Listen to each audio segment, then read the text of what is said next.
So in this video, I will be showing you how to install the Cloud Sdk by Google, that is. And it's not a recommendation video. I'm not going to be recommending this service to you. So I hope that you know why you'll be using it, because I'm going to assume that you know that. Okay, so what I'm going to be doing is just reading this document, which is really easy to understand. So you could just yourself go into this document and just read and do whatever it tells you, but I will provide the service of holding your hand through this process. So you're welcome.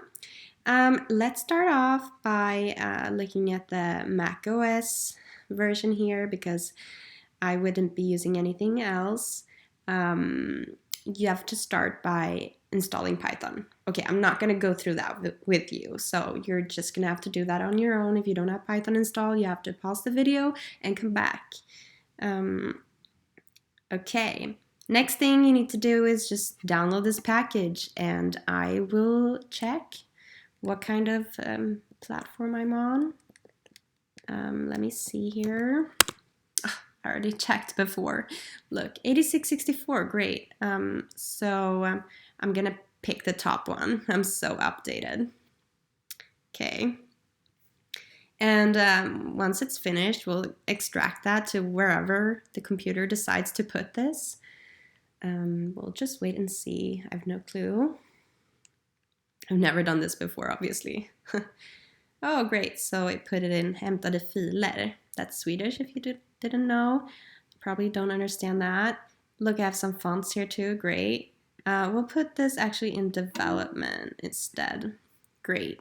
So now we have that, and we'll just run this shell script, I guess, from inside that folder. Great, look, this was easy. We already have the Google Cloud SDK welcoming us here. Great. Do we want to help improve the Google Cloud SDK? Hell no!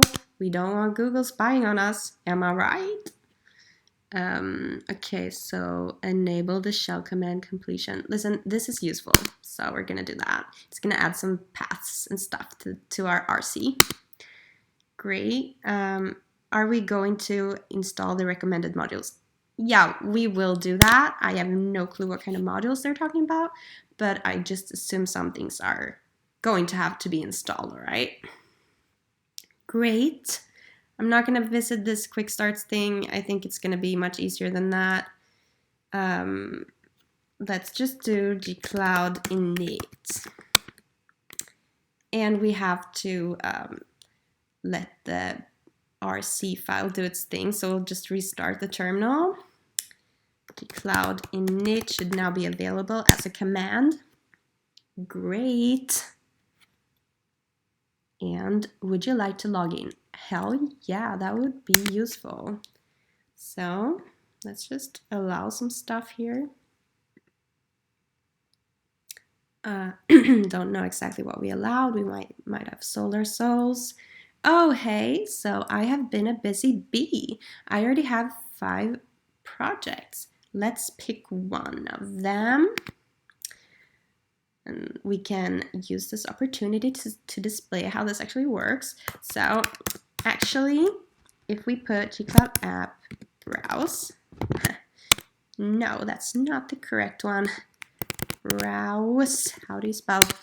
Okay, we will enter, look, I already have a functioning Next.js project. So I'm actually way ahead of you, but I'm sure you can manage this too.